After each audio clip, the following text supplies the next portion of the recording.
ఖరీఫ్ వరి సాగుకు సమయం దగ్గర పడుతుంది. రెండు తెలుగు రాష్ట్రాల రైతులు రకాలను ఎంచుకొని విత్తనాలు సమకూర్చుకునే పనిలో ఉన్నారు. ఈ దశలో రకాల ఎంపిక పట్ల రైతులు తగిన అవగాహనతో ముందడుగు వేయాలి. ముఖ్యంగా స్వల్ప, అతి స్వల్పకాలిక రకాలను సాగు చేయాలనుకునేవారు ఆయా ప్రాంతాలకు అనువైన రకాలు, వాటి గుణగణాలు తెలుసుకోవాలి. ఇప్పటికే రైతుల క్షేత్రాల్లో సత్ఫలితాలు నమోదు చేస్తున్న ఖరీఫ్కి అనువైన స్వల్పకాలిక వరి వంగడాలు, వాటి విశిష్ట లక్షణాల గురించి ఇప్పుడు తెలుసుకుందాం.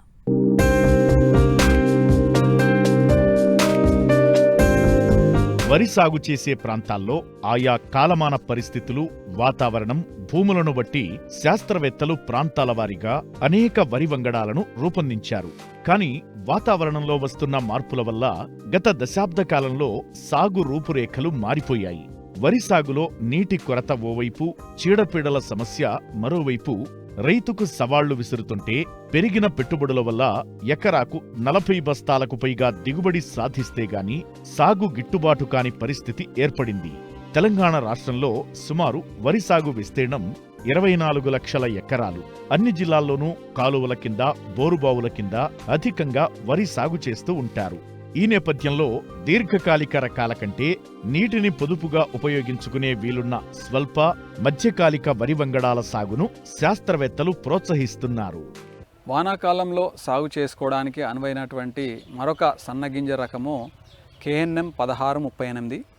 ఇది కూనారం పరిశోధనా స్థానం నుంచి కూనారం వరి 2 పేరుతో 2021 సంవత్సరంలో విడుదలైంది. ఈ రకము పంటకాలం 120 నుంచి 125 రోజులు. గింజలు సన్నంగా ఉంటాయి. బీపీటీ 5204 కంటే సన్నంగా ఉండి మంచి అన్నం నాణ్యత కలిగి ఉంటుంది. ఈ రకము కొంతవరకు అగ్గి తెగులను తట్టుకుంటుంది. అలాగే అన్నం నాణ్యత కూడా చాలా బాగుంటుంది. ఈ రకము స్వల్పకాలిక రకం కావడం, గింజలు సన్నంగా ఉండడం, దిగుబడి కూడా ఎకరానికి 28 నుంచి 30 క్వింటల వరకు వచ్చే అవకాశం ఉంది. కాబట్టి ఈ రకం ఈ మధ్య కాలంలో రైతాంగంలో బాగా ప్రాచుర్యం పొందుతుంది. మన తెలంగాణలోనే కాకుండా కర్ణాటక మరియు ఇతర రాష్ట్రాల్లో కూడా బాగా రైతులకి ఆదరణ పొంది ఎక్కువ విస్తీర్ణంలో సాగు చేయబడుతున్నటువంటి రకం KNM 1638 అనేటువంటి రకాన్ని కూడా మనం ఈ తెలంగాణలో వానాకాలంలో సాగు చేసుకొని మంచి దిగుబడులు పొందవచ్చు. అలాగే జగిత్యాల పరిశోధనా స్థానం నుంచి విడుదలైనటువంటి సన్న రకాలు 2 ఉన్నాయి. ఇవి కూడా మనము ఈ వానాకాలంలో తెలంగాణ రాష్ట్రంలో సాగు చేసుకోవచ్చు. ఒకటి JGL 28545. ఇది జగిత్యాల పరిశోధనా స్థానం నుంచి జగిత్యాల వరి 2 పేరుతోని విడుదలవ్వడం జరిగింది. 2021 సంవత్సరంలో మన వ్యవసాయ విశ్వవిద్యాలయం నుంచి విడుదల చేయడం జరిగింది. ఈ రకం పంటకాలం 135 రోజులు. గింజ సన్నంగా సాంబమసూరి అంటే బీపీటీ 5204 మాదిరిగానే ఉంటుంది. అన్నం నాణ్యత చాలా బాగా ఉంటుంది. అంటే ఇప్పటి వరకు చాలా సన్న రకాలు విడుదలైనాయి, కానీ బీపీటీ 5204తో సమానంగా అన్నం నాణ్యత ఉన్నటువంటి వెరైటీలు లేవు అనేటువంటి ఒక అపోహ మనకు ఉంది. అయితే ఈ వెరైటీ JGL 28545 అనేటువంటి రకం మాత్రం బీపీటీ 5204కి ఏమాత్రం తగ్గకుండా మంచి అన్నం నాణ్యతతోని అదే గింజ పరిమాణాన్ని కలిగి ఉంటుంది. ఈ రకము కొంతవరకు అగ్గి తెగులను, అదేవిధంగా గింజ నల్ల మచ్చ తెగులును కూడా తట్టుకుంటుంది. ఈ రకం యొక్క దిగుబడి కూడా ఎకరానికి మనము 28 నుంచి 30 క్వింటల వరకు తీసుకునే అవకాశం ఉంది. అయితే మధ్యకాలిక రకము, సన్నగింజ రకము, మంచి అన్నం నాణ్యత కలిగినటువంటి రకాలను సాగు చేసుకోవాలనుకున్నట్లయితే ఈ JGL 28545 జగిత్యాల వరి 2 అనేటువంటి రకాన్ని రైతాంగం సాగు చేసుకోవచ్చు. అలాగే JGL 27356 అనేటువంటి అతి సన్నగింజ రకం కూడా 2022లో ఈ ప్రాంతీయ వ్యవసాయ పరిశోధనా స్థానం జగిత్యాల నుంచి విడుదలైంది. ఈ రకం పంటకాలం 130 నుంచి 135 రోజులు. గింజ చాలా సన్నగా ఉండి, అంటే మనకు జై శ్రీరామ్ అని మార్కెట్లో ఉంది, అలాంటి గింజ పరిమాణాన్ని కలిగి మనకు అన్నం నాణ్యత కూడా చాలా బాగా ఉన్నటువంటి రకం. ఈ రకం కూడా కొంతవరకు మెడవిరుపుని, అదేవిధంగా కొంత వరకు ఆకుమచ్చ తెగుల్ని కూడా తట్టుకునేటువంటి వీలుంది. ఈ రకం యొక్క దిగుబడి కూడా ఎకరానికి 28 క్వింటల వరకు వస్తుంది. అయితే ఈ మిక్కిలి సన్నగింజ రకాలు ఈ మధ్య కాలంలో నల్గొండ, సూర్యాపేట, అదేవిధంగా ఉత్తర తెలంగాణ జిల్లాల్లో ఎక్కువగా సాగు చేస్తున్నారు. ఈ మిక్కిలి సన్నగింజ రకాలు ఈ మిల్లర్లు ఈ పచ్చి మీదనే కొనుక్కొని వెంటనే స్టీమ్ ద్వారా మిల్లింగ్ చేసి ఈ మార్కెట్కి విడుదల చేసేటువంటి అవకాశం ఉంది. కాబట్టి ఈ అతి సన్నగింజ రకాలకి మార్కెట్లో మంచి ధర పలుకుతుంది. అదేవిధంగా ఎండబెట్టేటువంటి అవసరం కూడా లేదు. కాబట్టి రైతాంగం ఈ రకాలపై సాగుకి మొగ్గు చూపిస్తున్నారు. అదేవిధంగా కంపాసాగర్ నుంచి కూడా KPS 2874 అనేటువంటి ఒక సన్నగింజ రకాన్ని కంపాసాగర్ పరిశోధనా స్థానం నుంచి 2021 సంవత్సరంలో రూపొందించి విడుదల చేయడం జరిగింది. ఈ రకం పంటకాలం 140 రోజులు. గింజ సన్నంగా ఉంటుంది, కాస్త BPT 5204 కంటే పొడవుగా ఉంటుంది.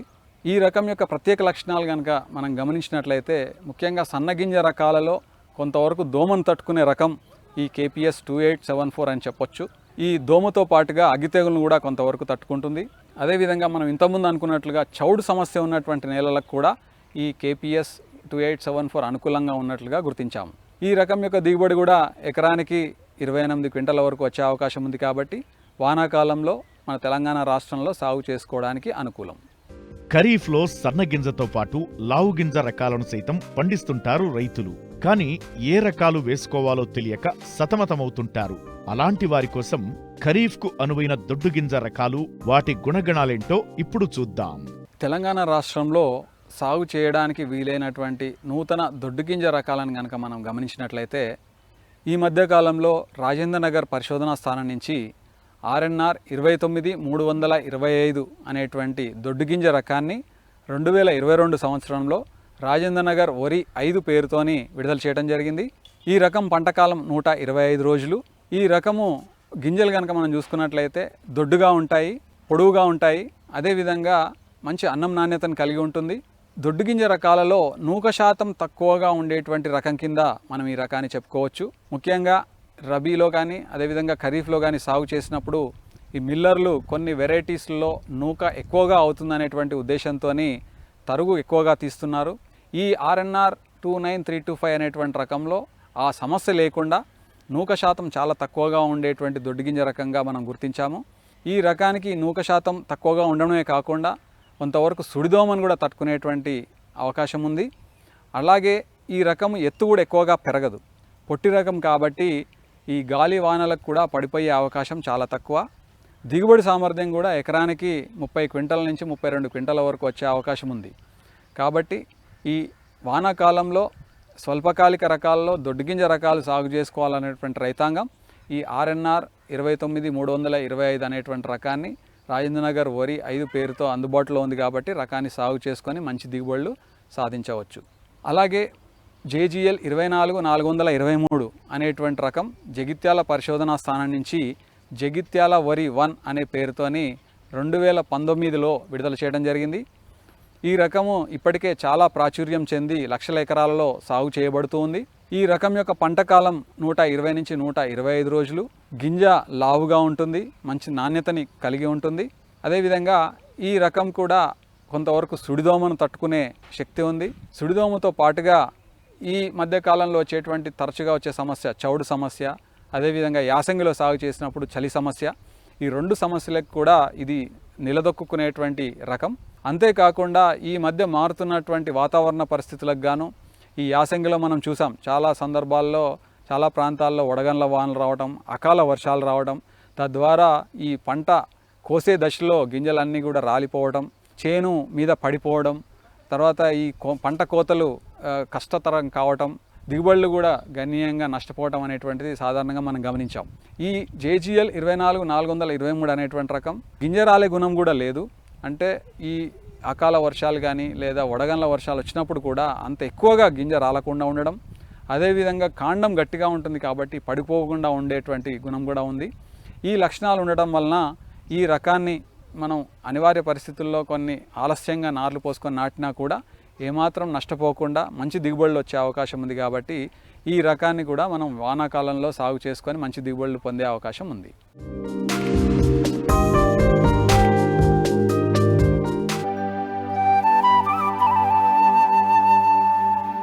నూనె గింజల పంటల్లో ప్రధానమైన పంట వేరుశెనగ.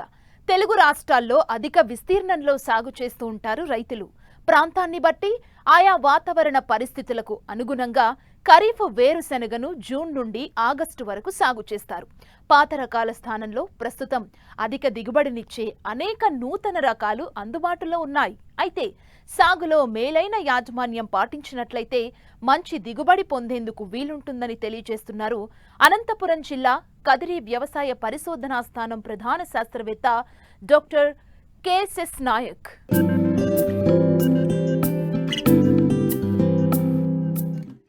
ఖరీఫ్లో వర్షాధారంగా వేరుశనగ పంట అధిక విస్తీర్ణంలో సాగులో ఉంది. తెలంగాణతో పాటు ఆంధ్రప్రదేశ్లోని రాయలసీమ, ఉత్తర కోస్తా ప్రాంతాలలో ఎక్కువగా సాగు చేస్తారు. ముఖ్యంగా ఈ పంటకు ఇసుక గరప నేలలు ఉండి కొద్దిపాటి నీటి వసతి ఉన్న ప్రాంతాలు అనుకూలం. అయితే రైతులు ఇంకా పాత రకాలనే సాగు చేయడం వల్ల ఆశించిన ఫలితాలు సాధించలేకపోతున్నారు. దీనికి తోడు తరచూ తుఫాన్ల బెడద వల్ల దిగుబడులు తగ్గుతున్నాయి. ఈ నేపథ్యంలో ఖరీఫ్ వేరుశెనగలో అధిక దిగుబడిని పొందాలంటే రకాల ఎంపిక మొదలు పంట నూర్పిడి వరకు ఎప్పటికప్పుడు తగిన యాజమాన్య సస్యరక్షణ చర్యలు చేపట్టినట్లయితే నాణ్యమైన అధిక దిగుబడులు పొందే అవకాశం ఉందంటున్నారు అనంతపురం జిల్లా కదిరి వ్యవసాయ పరిశోధనా స్థానం ప్రధాన శాస్త్రవేత్త డాక్టర్ కెఎస్ఎస్ నాయక్. ఈ యాజమాన్య పద్ధతుల గురించి చూసినట్టయితే ఇప్పుడు వర్షం ఈ సంవత్సరం నార్మల్గా వస్తుంది అని మనకు ఫోర్కాస్ట్ ఉంది కాబట్టి రైతులందరూ జూన్ నెలలో 50 మిల్లీమీటర్లు వర్షపాతం కంటే అధికంగా వచ్చినప్పుడు మాత్రమే జూన్ నెలలో విత్తనాలు వేసుకోవాలి. లేదంటే జూలై నెలలో మాత్రం మొత్తం 1వ తేదీ నుంచి 30వ తేదీ వరకు మొత్తం రాష్ట్రం అంతా వేసుకోవచ్చు. ముఖ్యంగా విత్తన శుద్ధి చేయాలి. టెబుకొనజోల్ 2DS అనే మందు అయితే విత్తన శుద్ధికి 1 గ్రాము 1 కేజీకి మనకు చాలా తెగులు తట్టు మనం విత్తన శుద్ధి చేసుకోవాలి. అయితే ఆ టెబుకొనజోల్ 2DS రాక్సిల్ అనే పేరుతో అమ్ముతున్నారు. అది మనం వేసుకోవాలి. అది లేని పక్షంలో సాఫ్ అనే మందు 2 గ్రాములు 1 కేజీ విత్తనానికి మనం వేసుకోవాలి. తర్వాత స్ప్రింట్ అనే మందు కూడా మనం వేసుకోవచ్చు. దానికంటే ముందు మనం ఏంటంటే ఇమ్డాక్లోపిరిడ్ అని టాటామిడా అంటారు, కాన్ఫిడార్ అంటారు, రకరకాలుగా ఇమ్డాక్లోపిరిడ్ 2 మిల్లీలు 1 కేజీ విత్తనానికి పట్టించినైతే ఒక 30 రోజుల వరకు ఈ రసం పీల్చే తామర పురుగులు, పచ్చదొమ్మ రాకుండా మనకు ఉంటుంది. వైరస్ తెగుళ్ళు వ్యాప్తి లేకుండా చూసుకోవచ్చు. ఈ విత్తన శుద్ధి కంపల్సరీ చేయండి. ఆ తర్వాత ఎరువులు మోతాదు. పశువుల ఎరువు ఒక 10 టన్నులు అంటే ఎకరాకు ఒక 4 ట్రాక్టర్లు మనం వేసుకున్నట్టయితే మనకు వేరుశెనగకి అనుకూలంగా ఉంటాయి. ఎన్నో సూక్ష్మ ధాతువులు పశువుల ఎరువు నుంచి అందుబాటులోకి వస్తాయి.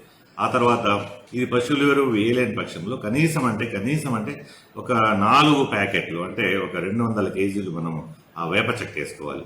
తర్వాత వర్షాధారంగా వేసినప్పుడు 2 ప్యాకెట్లు అంటే 100 కేజీలు సింగిల్ సూపర్ ఫాస్ఫేట్, తర్వాత ఒక 50 కేజీలు పొటాషు. ఈ పొటాషు, వేప చెక్క, సింగిల్ సూపర్ ఫాస్ఫేట్ 3 కలిపి చల్లకూడదు. చాలా మంది చల్లుతుంటారు. కానీ దీన్ని ట్రాక్టర్తో పాటు విత్తనంతో పాటు గొర్రుతో మనం లోతుగా విత్తినట్టయితే వేల దగ్గర పడుతుంది కాబట్టి మనకు అది అందుబాటులోకి వస్తుంది, మొత్తం ఉపయోగపడుతుంది. సో ఈ రకంగా మనం చేసుకోవచ్చు. తర్వాత ఏంటంటే ఈ కలుపు నివారణ కోసం మనకు విత్తన వెంటనే మనం పెండిమిథాలిన్ అనే ఒక మందు ఉంది. పెండిమిథాలిన్ వచ్చి 1 లీటరు 1 ఎకరానికి విత్తనం 48 గంటల లోపల మనం భూమి పైన పిచికారీ చేసుకున్నట్టయితే గడ్డి విత్తనంలోంచి వచ్చే మొలకల్ని చంపుతుంది కాబట్టి ఈ పెండిమిథాలిన్. అయితే ఈ మధ్య పెండిమిథాలిన్ బ్యాన్ అయ్యే ప్రమాదం ఉంది. బ్యాన్ అవుతుంది, బ్యాన్ లిస్టులో అది ఉంది కాబట్టి స్టాంప్ ఎక్స్ట్రా అనే పేరుతో దొరుకుతుంది. అది మనకు 750 మిల్లీలు మనం వేసుకున్నట్టయితే 48 గంటల్లో పిచికారీ చేసుకోవచ్చు. తర్వాత కలుపు ఆ టైంలో చేసుకోవడానికి వీలుగా లేనప్పుడు ఇసుకలో కలిపి కూడా మనం చల్లుకోవచ్చు ఈ మందును పిచికారీ చేయడానికి వాన వచ్చినప్పుడు. అది కాకుండా ఆ టైంలో కూడా మనం ఏమైనా పిచికారీ వేసుకోలేదు, మన మొక్క ఏమో పెరిగిపోయింది, పర్సూట్ అనే ఒక ఇమాజితాఫేర్ అంటాము, పర్సూట్ అనే మందు 300 మిల్లీలు 1 ఎకరానికి పిచికారీ చేసుకోవాలి. అయితే ఈ పిచికారీ చేసిన 1 వారం రోజులు మన వేసిన మొక్క కొంచెం గిడిసపడుతుంది. ఆ టైం తర్వాత మనం సూక్ష్మ ధాతువులు వేసుకోవాలి. భూసార పరీక్షలను అనుసరించి ఎరువుల మోతాదును నిర్ణయించుకోవాలి. ముఖ్యంగా వర్షాకాలంలో ఎరువులను అతిగా వాడొద్దు. సిఫార్సు మేరకే సరైన సమయంలో వెయ్యాలి. ఇటు సూక్ష్మ పోషక లోపాలను ఎప్పటికప్పుడు గుర్తించి తగిన జాగ్రత్తలు తీసుకోవడం ద్వారా నాణ్యమైన దిగుబడులను పొందేందుకు అవకాశముంటుంది. తర్వాత ముఖ్యంగా యూరియాను జింక్ సల్ఫేట్ చాలా అవసరము. విత్తే రోజు ఇది కావాలంటే మనము ఒక 20 కేజీలు 25 కేజీలు యూరియా, తర్వాత ఒక 10 కేజీలు జింక్ సల్ఫేట్ విత్తినప్పుడే మనము పొలం మీద చల్లుకున్నట్టయితే అది ఎందుకంటే నీటిలో కరుగుతుంది కాబట్టి భూమిలోకి పోతుంది, సైడ్కు పోతుంది, ఒకవేళ ఆవిరి కూడా అవడానికి అవకాశం ఉంది. కాబట్టి ఇది మనం ఎక్కడేసినా కూడా చల్లుకున్నా కూడా యూరియా కానీ జింక్ సల్ఫేట్ కానీ మంచిది. నీటి వసతి కింద వేసేటప్పుడైతే 25 రోజులు పూత వచ్చేంత వరకు బెట్ట చేయాలి. ఆ దశలో ఏంటంటే వేరు బాగా అభివృద్ధి అవుతుంది. సో వేరు మండలం బాగా అభివృద్ధి అయిన తర్వాతనే మనకు నీరు కట్టాలి. పూత వచ్చిన తర్వాత నీరు కట్టడం మంచిది. ఆ తర్వాత సూక్ష్మ ధాతువులు లోపాలు చాలా ఎక్కువగా ఉంటున్నాయి ఈ మధ్య. సో ఇప్పుడు మనకు మార్కెట్లో దొరికే గ్రోత్ కానీ, ఫార్ములా 4 కానీ, లేదంటే మ్యాక్స్ కానీ, ట్రేసిల్ అని, స్వర్ణఫల్ అని, మహాఫల్ ఎన్నో మార్కెట్లో ఈ సూక్ష్మ ధాతువులు ఐరన్, జింకు, మాల్బిను, బోరాను, తర్వాత ఇవన్నీ మాంగనీస్ ఇవన్నీ దొరుకుతున్నాయి. ఇవి ఒక 1/2 కేజీ పౌడర్ ఒక ఎకరానికి మనం పిచికారీ చేసినట్టయితే మన యొక్క సూక్ష్మధాతు లోపాలు సవరింపబడి సంపూర్ణమైన పూత, తర్వాత గింజ నిండడము, తర్వాత అవటం రావటము జరుగుతుంది. ముఖ్యంగా జిప్సం, ఎందుకంటే జిప్సంలో కాల్షియము, సున్నం, గంధకం అంటే సల్ఫర్ 2 ఉంటాయి. సో ఇవి వేల ద్వారా పీల్చుకోవు కాబట్టి జిప్సంలో ఉంటాయి కాబట్టి 4 ప్యాకెట్లు జిప్సం కనీసం పూత దశలో 40 నుంచి 50 రోజుల సమయంలో సాలలో విత్తినట్టయితే ఇంకా మంచి. ఆ తర్వాత దంతులు పట్టచ్చు, లేదంటే చల్లేసైనా సరే కలుపు తీయించవచ్చు. 2వ కలుపు ముందు మనం జిప్సం వేసుకున్నట్టయితే అవుటను బాగా వస్తుంది. ఎందుకంటే కాల్షియం వచ్చేసి కాయ తుప్పు పెరగడానికి పనికొస్తుంది. తర్వాత గంధకం, ఇది వచ్చేసి గింజలో నూనె తయారవడానికి కనీసం అంటే ఒక 5 నుంచి 6 ప్యాకెట్లు అధిక దిగుబడి అంటే బస్తాలు దిగుబడి రావడానికి అవకాశం ఉంది. ఇవి యాజమాన్య పద్ధతులు పాటించాలి. తర్వాత పురుగుల మందులకు 30 రోజుల వరకు విత్తన శుద్ధి చేశారు కాబట్టి తెగుళ్ళు కానీ మనకు రసం పీల్చే పురుగులు కానీ ఆశించవు. ఆ తర్వాత మనం ఒకవేళ పచ్చదోమ కానీ ఏదైనా వచ్చినట్టే కాన్ఫిడార్ 60 మిల్లీలు ఒక ఎకరానికి మనం పిచికారీ చేసుకున్నట్టయితే ఈ రసం పీల్చే పురుగుల నుంచి మన ఉధృతి తగ్గుతుంది. ఆ తర్వాత అవసరాన్ని బట్టి 50-60 రోజుల టైంలో వర్షాధారంగా వేసినప్పుడు కంపల్సరీ మనం హెక్సాకోనజోల్, కాంటాఫ్ అని కూడా అంటారు, అది మనం మచ్చ తెగులు రాకుండా చేసుకున్నట్టయితే ఇది నేను ఈ యాజమాన్య పద్ధతులు అన్ని రకాల కలిపి చెప్తున్నాను.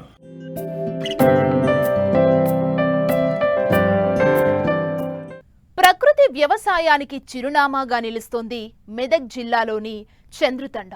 ఇక్కడ ఉన్న ప్రతి కుటుంబం ప్రధాన పంటలతో పాటు ఎకరం, అరెకరం విస్తీర్ణంలో తప్పకుండా కూరగాయలను పండిస్తున్నారు. వచ్చిన దిగుబడిని స్థానిక సంతల్లో అమ్ముతూ అధిక లాభాలను పొందుతున్నారు.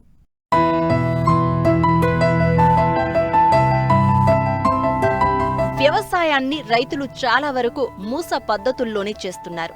వాతావరణం అనుకూలించి కాలం కలిసి వస్తే మంచి దిగుబడులు వస్తాయి. మార్కెట్లో కూడా ధర బాగుంటే లాభాలు వస్తాయి.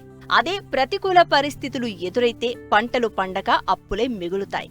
కానీ మెదక్ జిల్లా టెక్మల్ మండలం చంద్రుతండాలోని రైతులు మాత్రం వ్యవసాయంలో ఎప్పుడూ లాభాలని చూస్తారు. చంద్రుతండాలో దాదాపు 200 కుటుంబాలు జీవనం సాగిస్తున్నాయి. అందరూ రైతులు వ్యవసాయంపైనే ఆధారపడి ఉన్నారు. అంతా సన్న, చిన్నకారు రైతులే. అందుకే ప్రధాన పంటలతో పాటు ప్రతి రైతు అర ఎకరం నుండి ఎకరం వరకు పలు రకాల కూరగాయలను ఏడాది పొడవునా సాగు చేస్తారు. పంటలకు ఎలాంటి రసాయన మందులను వాడరు. పూర్తిగా ప్రకృతి విధానంలోనే పంటలు పండిస్తారు. వచ్చిన దిగుబడులను చుట్టుప్రక్కల జరిగే సంతల్లో అమ్ముతూ లాభాలను ఆర్జిస్తున్నారు. ఎప్పుడు అయినా కానీ ఒక అద్దెకర కనీసం ఉంటుంది మా దగ్గర కూరగాయలు. ఇప్పుడు ఎండాకాలం అని ఒక అద్దెకర ఉంది. ప్రతి కాలంలో ఎప్పటికీ ఆర్గానికే ఎక్కువ పండిస్తాం మేము, ఆర్గానిక్ పంటలు. ఇప్పుడైతే టమాటా, మిరపకాయలు, బెండకాయలు, బీర, వంకాయ, కాకరకాయ అవన్నీ వేసినాం ఇప్పుడైతే. కాకపోతే ఫస్ట్ ఇది మంచిగా పొడిగా దున్నాలి. మొత్తం దున్నినాక ఈ పేపర్లు పేపర్స్ పరవడం వల్ల ఏంటంటే 10% పోకుండా కొంచెం కూరగాయలు దానికి ఇది బాగుంటుందని ఆ విధంగా ఇది పేపర్లు పరుచుకుంటూ అట్లా వేస్తాం మేము. ఆర్గానిక్ ఏమో దిగుబడి జర తక్కువ ఉంటుంది. ఇక కెమికల్స్ అవి అన్నీ మందులు వాడితేనేమో దిగుబడి ఎక్కువ వస్తుంది. దానికి రేట్ తక్కువ అయినా వాళ్ళకి ఏం ఫరక పడదు. మేము ఆర్గానిక్ పండిస్తున్నాం కాబట్టి ఆర్గానిక్ ఇప్పుడు వేరే మందులకి ఇట్లా మేము కొట్టి ఉంటే ఎక్దం కాసేట్టు ఉండే. దీనికి మద్దతు ధర జర మంచిగా ఉంటే బాగుంటుంది, మాకు మార్కెట్ అట్లా కల్పిస్తే బాగుంటుందని అనుకుంటున్నాము. ఎక్కువ ఆధారం మాకు కూరగాయల మీదనే మా తండ. ఇది ఒక్క దంటు ఇది మిరపది తేవాలంటే అది 2 రూపాయలు, అది 1000 దంట్లు. ఇవి మొత్తం ఇంచుమించు ఇప్పటి వరకు దీనికి పెట్టుబడి పెట్టేదానికే 15-20 వేలు అయినాయి ఇప్పటి వరకు. ఇక అది మెల్లమెల్లగా కాస్తుంటాయి. ఇక దాని దిగుబడి మంచిగా వచ్చింది అనుకో, మంచిగా అదే ఎకరాల కనీసం 1,00,000 రూపాయల దాకా ఆదాయం వచ్చే ఛాయిసెస్ ఉంటాయి. బీరకాయలు కానీ కాకరకాయలు కానీ అలాంటివి ఏమో తీగలు బాతేనేమో మంచిగా ఉంటాయి. ఇంకోటి కోతుల బెడద, కోతులు రాకుండా, ఇంట్లో పందులు రాకుండా దాన్ని ఓలలు అంటారు, దాన్ని చేపలకి వేస్తారు. కానీ అది వేస్తున్నాం మేము. ఏం లోపల జీవరాశులు ఏమన్నా రాకుండా అని అట్లా ఉంటుంది అన్నట్టు. మా తాండలో 200 కుటుంబాలు ఉంటాయి. ప్రతి కుటుంబానికి అద్దెకరం నుండి ఎకరం వరకు కూరగాయలు పండిస్తాము. ప్రతి కూరగాయలు పండిస్తాము, అది ఆర్గానిక్ టైప్లో పండిస్తాము. మా చుట్టుపక్కల ఉన్న ప్రతి అంగళ్ళలో మా కూరగాయలు పొంగనే అమ్ముడుపోతాయి ఆర్గానిక్ అనేసరికి. మాకు ప్రభుత్వం ద్వారా కూడా మా తండను గుర్తించి డ్రిప్ సిస్టమా, స్ప్రింక్లర్ సిస్టమా స్కీమ్లు మా తండను గుర్తించి ఇవ్వాలని మా యొక్క మనవి. మాకు ఒక 3.5 ఎకరాల వరకు భూమి ఉంటుంది. దాంట్లో ఒక అద్దెకరా మాత్రమే బీరకాయలు, చిక్కుడుకాయలు, తోటకూర, పాలకూర, బచ్చల కూర, చుక్కకూర, టమాటాలు, వంకాయలు అవన్నీ వేస్తూ ఉంటాము. ఈ అద్దెకరలోనే 50,000 వస్తుంది సార్. మేము మంచిగా చేసుకుంటే కూరగాయలు మేము మెయింటెనెన్స్ చేసుకుంటే మేము ఫ్రెష్గా ఇప్పుడు తెంపుతామా, ఈరోజు అమ్ముకుంటాం సార్. రేపు మళ్ళీ అమ్మం దీన్ని. ఈరోజే ఉడబెట్టుకుంటాం. 10 రూపాయలు ఎక్కువ వచ్చినా తక్కువ వచ్చినా ఈరోజు ఉడబెట్టుకుంటాం. ఈరోజు ఉడబెట్టుకుంటాం, మళ్ళీ రేపు అవసరం, మిగతా ఉన్నది రేపు తెంపుకుంటాం సార్. అద్దెకరకు మినిమం ఒక 10,000 పెట్టుబడి వస్తుంది సార్. 60,000 అమ్మకం అమ్మితే 10,000 పెట్టుబడి వస్తుంది. 10,000 పెట్టుబడి వస్తుంది, మాకు 10,000 ఖర్చు వస్తుంది సార్. 40,000 మాకు మిగులుతాయి సార్. ఈ అద్దెకరకే 40,000 వస్తాయి సార్. మాకు 10,000 మాకు కైకిలు తీసేస్తాము, మా ఖర్చులు తీసేస్తాము. ఒక 10,000 మందులు అవి వాడిన పెట్టుబడి తీసేస్తాము. అట్లా అయి కొత్త ఒక 40,000 మిగులుతాయి సార్.